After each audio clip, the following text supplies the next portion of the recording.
Entrepreneurship is a mindset, and on the Entrepreneur's Blueprint, we'll be dissecting this mindset, the successes, the struggles, and even the failures of entrepreneurs to help with your own entrepreneurial journey. I'm your host, Justin Castelli, and I'm the founder of RLS Wealth Management, a registered investment advisor in Fishers, Indiana. In some of these episodes, we'll cover various financial planning, investment, and business planning topics. This information should be considered educational and not considered advice or a recommendation. You should consult your financial advisor or tax professional regarding your personal situation. And now that that's out of the way, let's get to the latest episode of the Entrepreneur's Blueprint. So at what point in your life did you realize that you needed to reevaluate your health? So that is a really interesting question because I think unlike most people, I didn't have one of those, like I got sick or, the doctor said something. What happened was I've worked in health and healthcare and public health for about a decade. And I took this course. I'm a constant learner, and I ended up at this health coaching school that was like year long. And I started taking it and I started doing the things. And all of a sudden, quote unquote, I woke up and I realized that like I'm 10, 15 pounds thinner. I'm super happy. I'm not as crazy. And then I had that moment where at this time I was working in corporate wellness. What I'm selling is completely different than what I'm doing. Mm-hmm. And it was like, oh man. And it sounds like that's like when I would say like, this is when I become an entrepreneur. No, it was more so that I was like, what I'm doing is actually working and I'm not trying. And because I'm not trying and getting results, it's time to actually reevaluate everything that I've been doing because I didn't work for this 10, 15 pounds less stress. It just kind of showed up by being curious and wanting to know. And so once that moment hit when I was like, you're selling statins when you don't necessarily believe in them for the majority of people, you got to now reevaluate everything that's going on. And so I did. And then about, 7 months later, I became a full-on entrepreneur.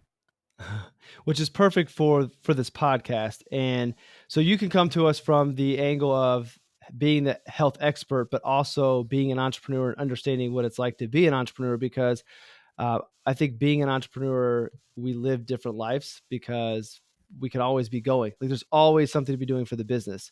And what I want to try to do is encourage entrepreneurs to find the time to take care of themselves. And I think you're going to be able to persuade some people today to find that time because they'll see that their performance is better, their business will be better, they'll be happier.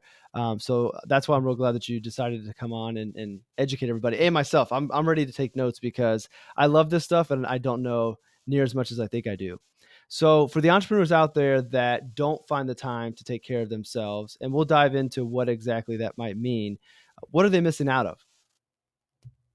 Man, I would say everything. And I know that that's a bold statement, but a lot of people think that they're in fifth gear, but they're only in second.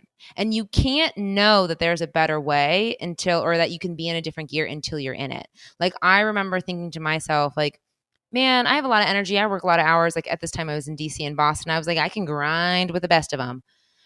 But here's the thing is when you become healthy, you make more time for yourself because you have so much more energy and then you're able to think clear and do things faster. So what are people missing out on? They're missing out on actually activating their true brilliance.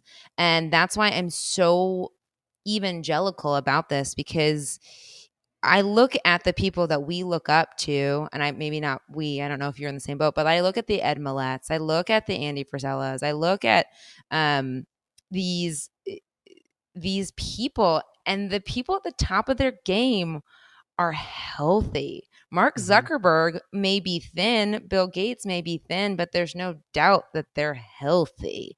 And that's the opposite spectrum, right, of the Ed Millett and Andy Frisellas. But it's like, that's because that's what you need to regulate your energy. So, I mean, they're missing out on their brilliance, their true activation of their brilliance when they're not getting healthy.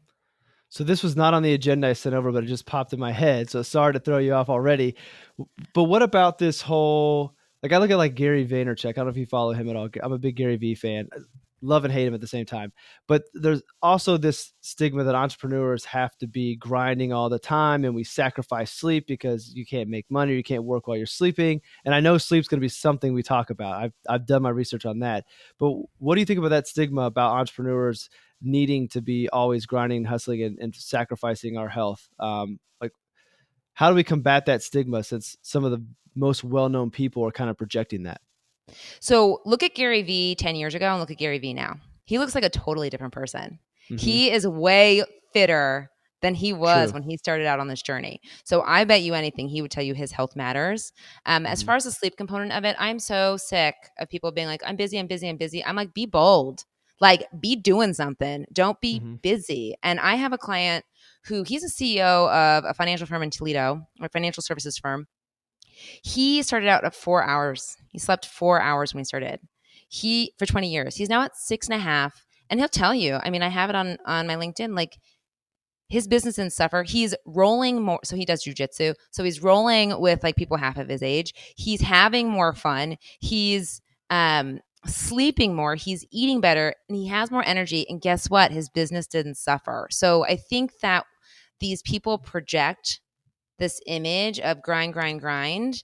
But the best of the best really don't. They say live your life. I don't think that as an entrepreneur, there is such a thing as balance. I don't believe that you can separate really well your personal and private or personal and professional life. I think it's all integrated. And I Mm-hmm. think it's okay to be constantly thinking about your work or at least like have it on the peripheral. But if you do it at the expense of your health, then everything suffers because here's the thing, entrepreneurs, you're doing this to live your best life. Like you're doing this to hang out with your wife or your husband or to be around your kids or to travel. And like, guess what? If you're grinding all the time, you're not actually living the life you want. And the one way to make more time, like I just said, is by being healthy because you're not actually losing 2 hours of sleep. You're gaining so much brain power so you can do things faster, better, quicker, and smarter and more innovative than everyone else. You hit on what I've always thought about, is that you sacrifice some of those work hours during the day to get your rest, so that the time that you are working, you're much more productive and efficient. So you're getting more work done in less wake time, which allows you to catch up on the sleep. And I'm not the greatest sleeper. The weird thing is, there was a period of time where I was like 4.5 hours of sleep. I was going to a 5 a.m. workout class, and I felt great. Like my energy level was high off of that little bit of sleep, but then it caught up to me, and I never tried it again. Well, okay, this is one of my favorite facts because I just imagine it is your brain can't clean itself out unless you sleep. So your Mhm. brain literally like shrinks to 60% of its size and then cleans out the waste. Hmm. Okay. So like the less time you sleep, the more waste is in your brain. Obviously, you're not thinking at your best. And like, of course, if you're on 4 hours of sleep and then you go work out, it could work because you're in fight or flight mode. Your adrenaline and cortisol are pumping through the roof, and your body's like, we're running from a bear. There's a bunch of stress. Let's go, go, go, stay alive. And then you crash. Hmm. Like, and you can't make up those hours. Like, this isn't like vacation time. Hmm. Like, you don't get to like roll over. And that's the thing that I just wish more people knew because I'm not perfect at sleep either. Like, I didn't sleep that well last night. I wish I did. I had some stuff, but normally I'm hitting 7 hours every night. Um, because like one more fun fact is a sniper hits its target 90% of the time when it gets 7 hours of sleep. 6.5, 50% of the time. Really? Under 6 or under, it's 30% of the time. I'm not better than a sniper, man. Like, I'm not better than a sniper. Like, so if he needs 7 hours or she needs 7 hours of sleep to get 90% of their target hits, we probably do too. Just Okay. saying. I'm sold on it. I did read a Okay. study one time about sleep, that for like every night that you don't get 8 hours of sleep, you lose X amount of time off your life. And how they calculate this, I don't know. And so that was one of the things that made me wake up, because I'm trying to do everything to help me live the longest, healthiest, best life I can. So it's like, okay, I'm going to get more sleep. And then I read somebody whose their comeback to that was, well, do I want more time when I'm 100 years old? Or would I rather have a few more hours today when I'm young to be able to do those things? I was like, that's a good point as well. Maybe the trade-off isn't so bad. But the cleaning of the brain and then the sniper thing, that's enough for me to remember to make sure I get more sleep.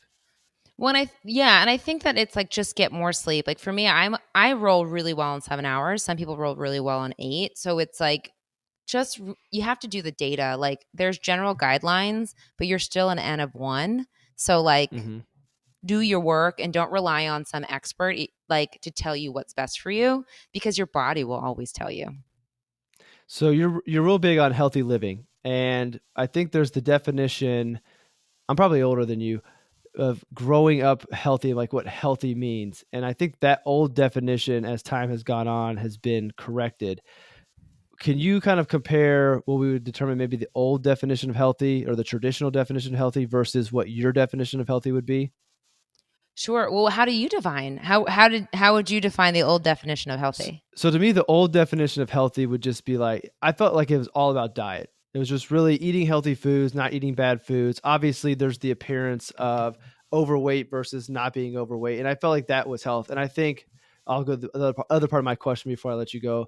I think health today encompasses so much more. I think health is obviously it's the nutrition, but it's also, our minds and emotional. Like I think health encompasses mental health. There's so much more that's encompassed in it today than what it was before. I think before it was just like the food pyramid, and that's what we talked about with health, where now there's so much more.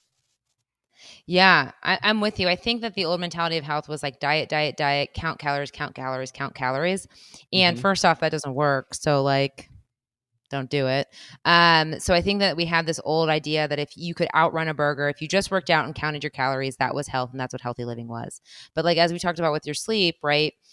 It's all interconnected. Like who you are, it's from your stress levels to what you eat to how you move to how much you sleep. All of this stuff is interconnected, because it would be silly to be like I think about a business. You have a marketing department, you have a accounting department, you have, like program managers. They all have these different functions, sure, but they all have to work together for the business to go. And your body's no different. So Mm-hmm. you need all these different departments, these different facets, these different things to make your body go. So when I think about what it was in the back in the day, I think it was like outrunning a burger, it was counting your calories and working out, which is a model that didn't work, because guess what? We're more obese than we ever have before.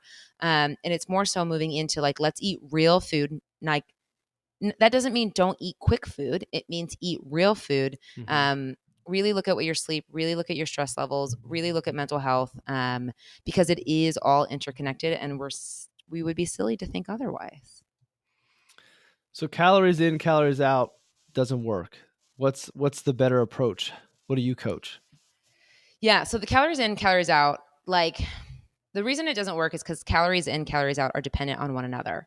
So I like to say your body's lazy. Like my body's lazy, your body's lazy, and it will take the easy energy, Mm-hmm. right? And so whatever, if you put in glucose, it's the easiest amount of energy it will use. So it will try to do that first. So what I say when I think about calories in, calories out, is it's really more so eating real food when you're actually hungry. So eating things that your great grandmother would have eaten, because what that's going to do is that's going to allow you to actually burn fat and get into a fat adapted state. Because the biggest issue is actually your insulin levels. That's what's kind of screwed us in society, is eating 5 meals a day, being like, oh, but I'm only eating 1,000 calories. Yeah, but your insulin's so high, and Mm-hmm. your insulin is your fat storage hormone. So if your insulin's high, then you're always going to be storing fat. So how do we get healthy? How do we do this right? How do we eat for our body? We actually put in food that our body recognized, help kick it into a fat adapted state. And that is when the calorie in, calorie out thing might actually end up working out for you. But you have to be in the right state for calorie deficit ever to work. Like my husband showed me this thing and he was like, look, it was like, why does paleo work? Why does keto work? Why does the Weight Watchers work? Why do all these things work? And it's like calorie deficit, calorie deficit, calorie deficit. And it's like, but three of those didn't work, Mm-hmm. right? Like Mm-hmm. three, if it doesn't work sustainably, it doesn't work, period. Period. If it only works when you do it, like that's not a method system, or you know what I mean? Like it doesn't Right. work. So, the other thing, and you mentioned this at the beginning, you said something like, I've never found a diet that's like really worked like that, Mm-hmm. or like a food that worked. And you're not supposed to. Humans love change and infrequency. Mm-hmm. That's why you got to mix things up. So what works is shifting and moving the different type of things and things that you eat, but making sure, and different times and types, but doing it with real food. Because if you are cued into your body, you will know when you're full. It's that most people don't pay attention to what they're eating, and they just eat a whole sleeve of cookies or finish their salad and then get stuffed. And you're like, whoa, I didn't know, because you weren't paying attention. You were in front of the computer shoving something in your mouth because you think you were supposed to. That was really long-winded, but hopefully that made sense. No, it made a lot of sense. And it made me think of, so you listed paleo, keto, Weight Watchers. So like for people who are trying to figure this stuff out, there's so much out there as far as resources and information. And the same thing is there with my profession, with finances. Like there's so much stuff out there. How do you figure out what's reputable? I mean, obviously the obvious answer is call you and hire you, which we will plug you at the end so people can do that. But let's just say that that's not an option for somebody, or they're not there yet. How do we figure out? Like my approach has been to try different things. So I've done paleo. I tried keto. We were vegetarian for a while. We were vegan for like 2 days. Like I've tried these different things to see if I can make them work. But I've never, like to the point, I've never found something that I felt like I could stick with.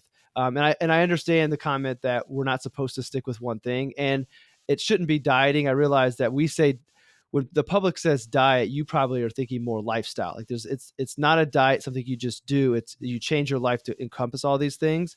And there's the obvious: don't eat the fake food, don't eat processed stuff. But how do we figure out if we should try paleo or if we should try keto? And I heard you talk about getting into a fat burning phase, and I automatically thought, okay, she's talking about keto. So how do we figure this out? Yeah. So I I believe it's all about the experts you follow. And I love that you said that health and wealth are a lot alike. So I have a podcast that'll debut next year, and I'm actually doing it with the former VP of JP, or not VP, former vice chair of JP Morgan. And Wow. I know, I'm like, what's up, Fabrice, if you're listening? So we're doing this, and the reason why we're getting so into it, because he's calling himself repurposed. I love that, because there's so many similar dynamics. Like there's so many wealth hacks, Mm-hmm. but I don't mean like a hack to make it easier. Like there's just chumps out there who are trying to Mm-hmm. sell you bad information, right? And the Mm-hmm. same thing's true in the health field. And so it's like, how do you find the right information? You start with the right experts. So you got to find the people who are really telling the truth out there, and then those are the people you listen to, and then you experiment on yourself, because there's tons of guidelines that will definitely work for you. But at the end of the day, I really believe, and because I've seen it too many times, that your body will tell you what it likes and doesn't like. You get bloated when you eat things that you don't like, that your body Mm-hmm. doesn't like. You will get bloated. So stop eating that thing. So if you're getting tired after you do something, like way more tired after something than you normally would do, stop doing that thing, that type of stuff. And so for an expert standpoint, I would like, come follow me on Instagram, make Mm-hmm. that plug. But also, Dr. Jason Fung is one of my favorites. Dr. Mark Hyman is really wonderful. The book, The Obesity Code, is really good.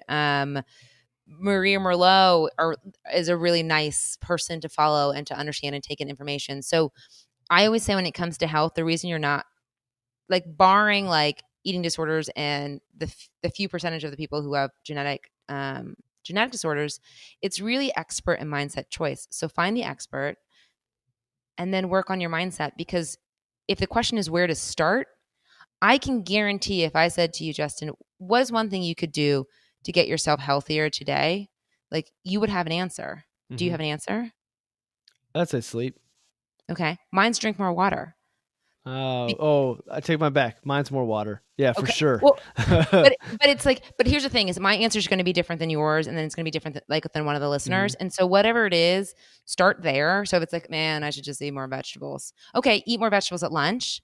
Build that habit, and then go on to the next thing. That's like the tangible, tactical tip. Is like, because I always say confidence builds habits, and habits build more habits. So start small and build, because you didn't get to the state you're in overnight. It took you some time. So give yourself a little bit of grace as you move in the opposite direction. And what you'll find is that you actually get to where you want to go a lot faster, because your body actually prefers to feel good. So I have And two so do random you. thoughts. I have two random thoughts that come in. First, I love the idea of mixing the health and wealth on the podcast. On my financial planning practice, one of the goals I had, I wasn't able to do it. I wanted to try to somehow mirror health into the financial planning process from a different standpoint. You and I are talking about performance for entrepreneurs. I was talking from a standpoint of okay, in retirement, one of our greatest expenses is going to be health. And if we can invest in ourselves today to try to put ourselves in a position that when we get to retirement, our health expenses are lower and we're actually able to go out and enjoy our money because we're healthy, let's do that. But I can never, like, health and nutrition is a very emotional conversation to have with people. I put it up there with, like, they say don't talk about politics and religion. I say don't talk about food and nutrition. Like, I remember when my wife and I first started to get into this, and we were kind of like, what we weren't going to eat anymore at our parents' house. Like, they were offended that what they provided to us as we were growing up was no longer good for us. And try to educate them, it's tough. So I love that, because I think health and wealth are connected. And I think that when I define wealth, this is something I like to talk about with clients. Wealth is not about money. Wealth is the bigger picture. I think rich is money. And there are a lot of rich people that aren't wealthy because maybe their health's not in good shape, their family's not in good shape. So wealth to me encompasses health. So I think that's great. The other thing I was going to ask you about, you mentioned habits. Have you had a chance to read James Clear's book, Atomic Habits? No, but I love James Clear. Do you have the book? I don't have the All right, book. I'm going to send it to you, because I always like to have a giveaway when people come on my podcast. And on my other one, I have these protein shakers. And since this is newer, I don't have anything yet. So I will send you James Clear's Atomic Habits. I think you'll like it. Yeah, he's amazing, because that's the thing is, like, I talk about goals and habits and all this stuff a lot. It's like it really is the journey.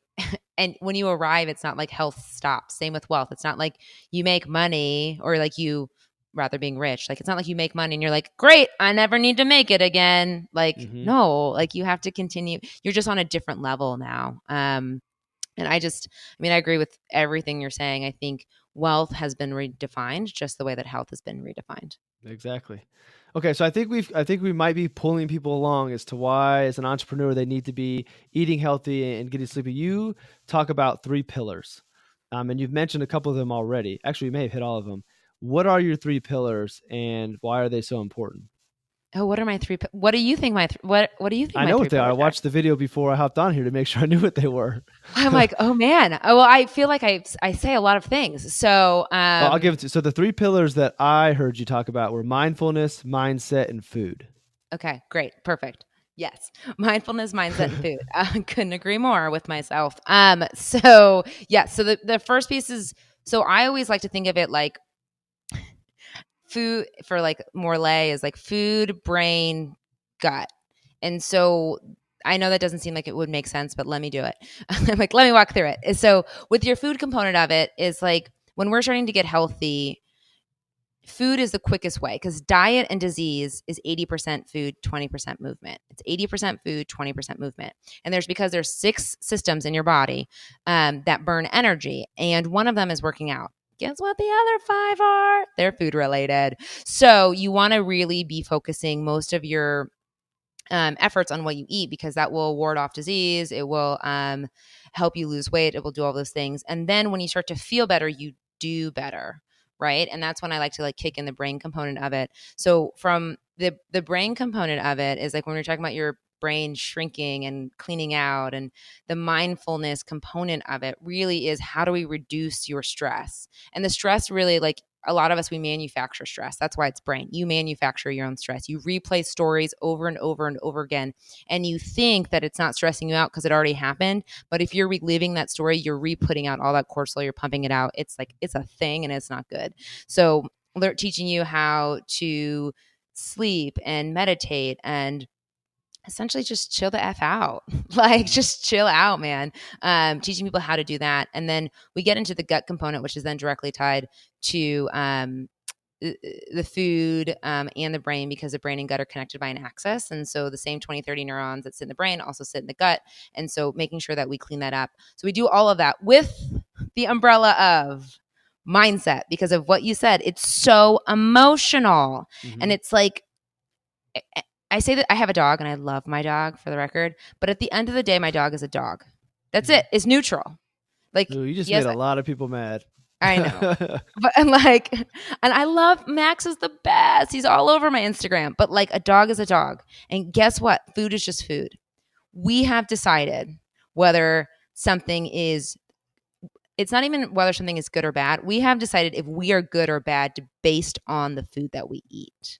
Mhm. And that gets us in trouble because we start to put our self-worth and our thoughts into our food, and we start to see food as only fuel or only a celebration or a reward or whatever it is. And it's like, it's food. It's supposed to be nourishing. We're supposed to really enjoy it.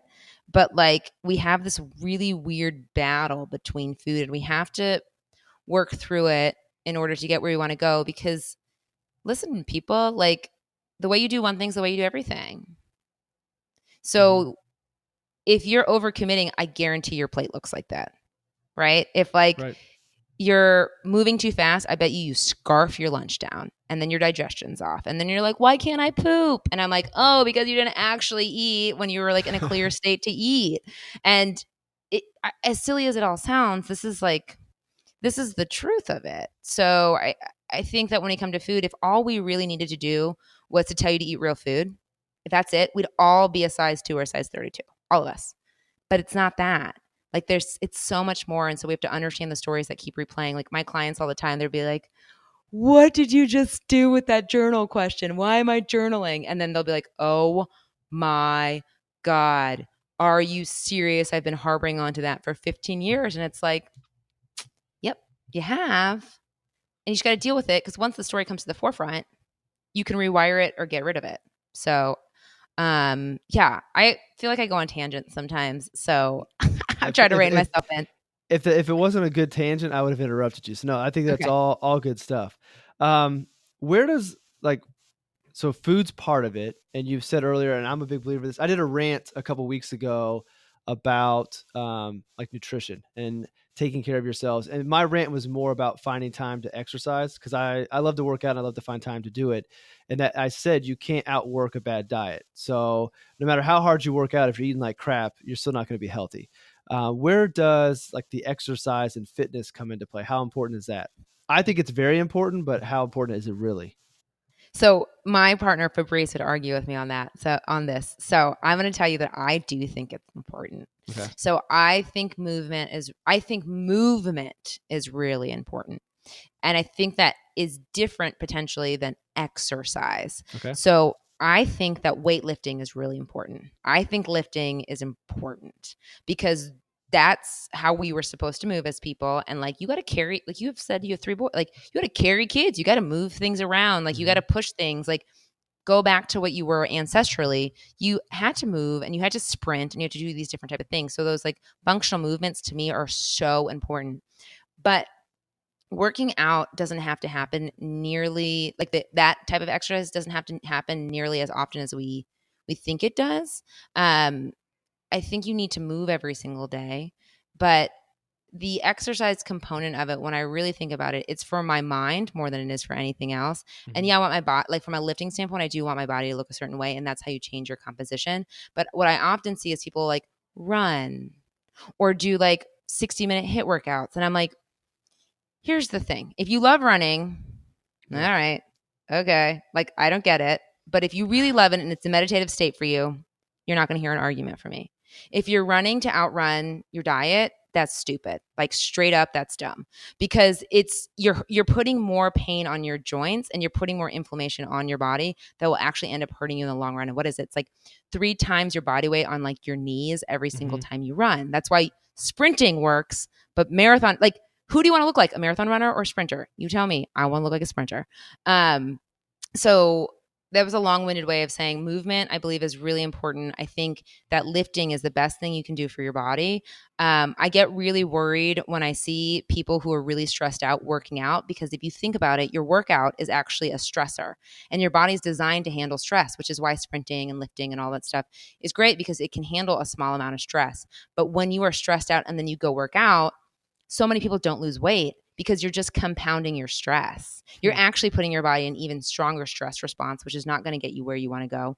And then on top of that, most people who are doing cardio workouts and doing these hits are like, I really want to lose weight. Well, that's the wrong workout. That's like, we just told you that it's 80% food, 20% movement. And then we just told you that lifting is way better than jogging 3 miles. So do the things that work. And the best part is when you lift, you don't need to be in the gym for like 2 hours. If you really lift, which something tells me like you really lift, like you can get out in half an hour with a really good workout, like a really solid workout. But like you got to push some weight. So yeah, that's my stance on Well, I think working so. I out. think the takeaway from that is the movement aspect. I think a lot of people think they have to go to the gym for an hour or 2 hours. And I don't have the time. I'm too busy. But if all it is a 30-minute, swinging some kettlebells or doing some deadlifts or some squats and, sprinkling cardio every once in a while, I think that that's more manageable. So I think that's great. I think that that takes away the excuse if there's not enough time to work out.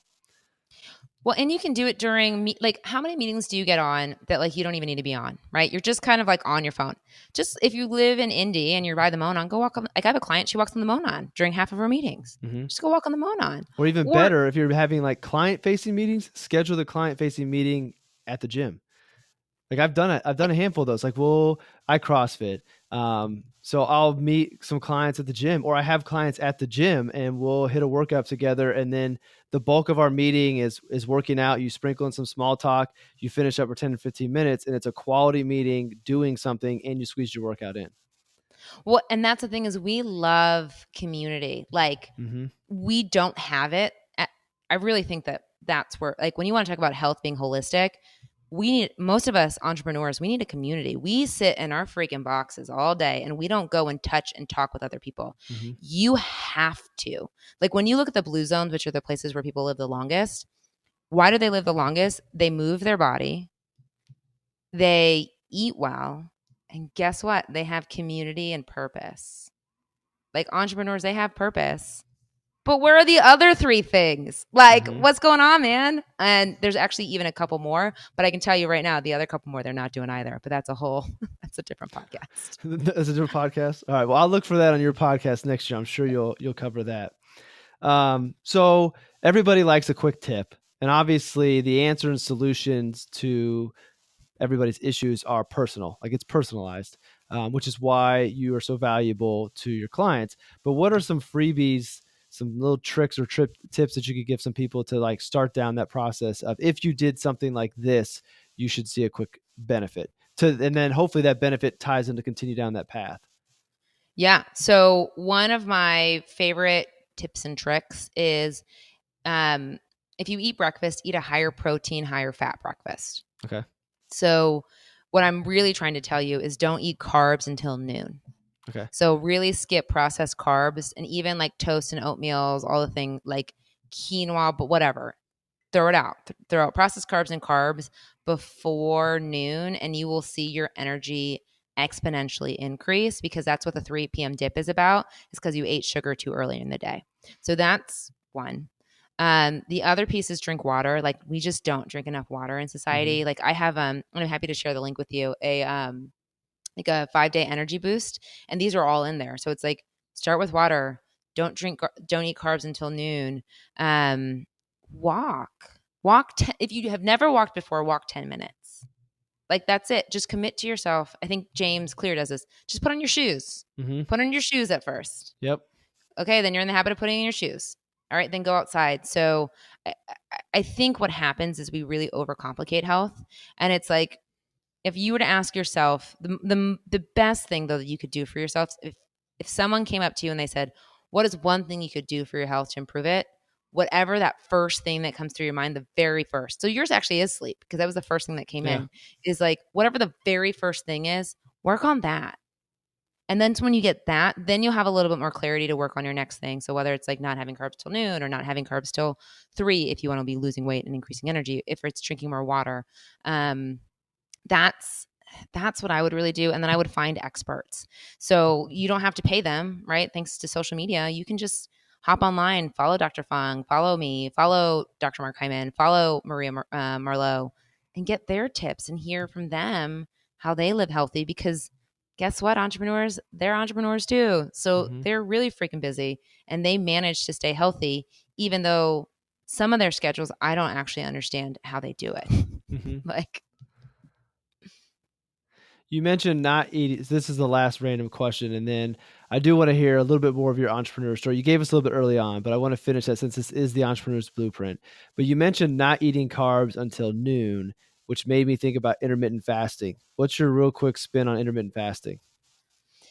So I Yay love or nay? intermittent fasting. You do? Okay. Yay, but Yay, but doing it every day is, particularly for women, is not good. Like Mm-hmm. most women hit a point where they just break. Because your body needs carbs. Like, you're supposed to have a little bit more fat on your body, females. So it's different. But the thing about intermittent fasting is I always work my clients into a fast. It's into intermittent fasting, because intermittent fasting feels really good when you're already in a fat adaptive state, and you don't have to be in keto to do that. That's nutritional ketosis. I'm talking about being fat adapted by eating real food. Just DM me if you want me to explain that, because it's like a whole thing. But I always say, like, hey, get into a fat adaptive state and then move into fasting, so that you're not like clawing and screaming for food around 12 or 1. But it's really important, because when you think about breakfast, it's actually called break fast. When you break the two words apart, it's break Mm-hmm. fast. So you're supposed to fast between from dinner to breakfast. It's just a matter of, like, when is actually breakfast. So I'm all about it, because variability is the cornerstone of the human existence. So doing it a couple times a week is great, but work up to it, or like bear down and grit your teeth for like a couple weeks before it becomes normalized. Okay.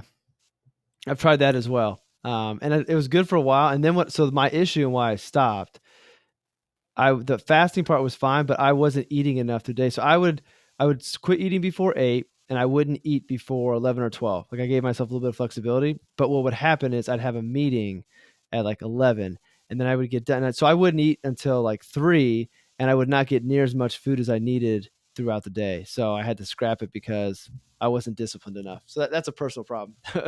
But I guess what I'm trying to say is that, like, you can just do it intermittently. Like, that's Right. the thing about intermittent. Like, I think we believe that we need a schedule for it, but like, Hmm. why intermittent fasting is so great is that a couple days a week, do that.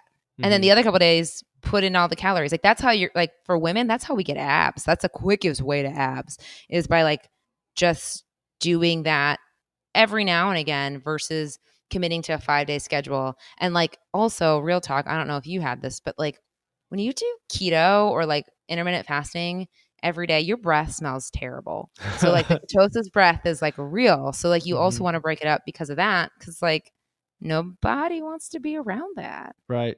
I wasn't able to get the ketosis. I like carbs too much that I could never get there. So then what I figured out is, okay, I'm not getting to the state of where I'm burning the fat as energy, because I'm still giving myself carbs and glucose. So now I'm just eating a heavier fat diet with the carbs. And it's like, all right, I'm just going to go back to eating normal. But I like experimenting and trying those different things. So, any closing thoughts before we get a little bit about your business? Because I do want you to have a chance to plug yourself, as far as entrepreneurs focusing on themselves and making sure they're living a healthy life so that they can become better entrepreneurs. So the only closing thought I would say is just really look. I wrote this yesterday, and I think it's really important. Is I think as a lot of entrepreneurs, like, our bank accounts don't look the way that we want them to, right? Like, we just, that's what you deal with. Like, Mm-hmm. that's what you particularly deal with. And it's like, it's not, that's a you issue. It's not an everybody else issue. So if it is your health, do something about it. If you don't have the energy to pull the long hours to do something, it's not your work. I can guarantee, if you're an entrepreneur, I can guarantee it's not your worth ethic. It's something else, whether it's your relationship, whether it's your health, whether it's your mindset, whatever it is. Go fix that, because it's going to keep showing up in other areas if you don't address it. Mm-hmm. Um, I specialize in health, and I see that often, but it's not the only area. So I just ask people to really reflect on, like, if they're not where they want to be, what is the actual barrier? And then, for the love of God, go do something about it. So let's say they've identified their issue. It happens to be health. They don't know enough, and they would like to work with you. What's your business look like, and how do you run your own personal business since you are an entrepreneur? So I have two businesses right now. So I started out as an individual health coach doing one-on-one, Mm-hmm. and I still take a handful of clients every month for that. So I do that, and I love it. I just love the personal connection. I love the transformation. Like, almost all my clients hit where they want to be in 3 months, and it's just really fun. Like, it's just really fun to get that process going. The other way that I work is I am the founder and head health coach of the B Method. So I run a corporate wellness organization as well. Like, corporate wellness, for the most part, sucks. It's pretty Mm-hmm. bad. And so I want to be the person who doesn't suck at corporate wellness. I want to actually show how to do this sustainably. And so have created both a platform and also strategic components to go with it so that we actually can start to see sustainable results and create a culture of wellness versus just like a walk in the park or healthy snacks or things like that. So either one, if people are interested, come find me. I play a lot on LinkedIn and on Instagram at Erica Ballard Health, and happy to share more information about that if people get in touch. Yep, and I'll have links on. So when I do this, the video and the link to the podcast will be on my blog. So in the blog show notes, because that's what podcast people do, I'll have links to everything. And I wrote down some of the books and things you mentioned as well. So I should have a lot of links from this conversation for people to find. But I'll definitely link them to your website and to your social media so they can find you. That's it. That was everything. We went longer than I thought, which is awesome. I know I learned a lot. I think that there really is a need for this. As I see entrepreneurs and see them running down, I know that there's more to it, and I think this is the answer. So I think hopefully we get at least one person to reflect back on what they're doing to try to improve their health so that they can be a better entrepreneur. So Eric, I really want to thank you for taking the time to come do this. Hopefully, I might be able to persuade you in the future to come back on as a true Entrepreneur Blueprint guest and kind of give us more of the background to your story and answer my 9 questions. But I figured 2 episodes in one day would be a bit much for the first time meeting you. Awesome. I would love to. So I appreciate you taking the time. Like I said, I'll have all the links in there. So everybody go start paying attention to your health. Go follow Erica and everybody else that she mentioned as well. And I will see you all in the next episode.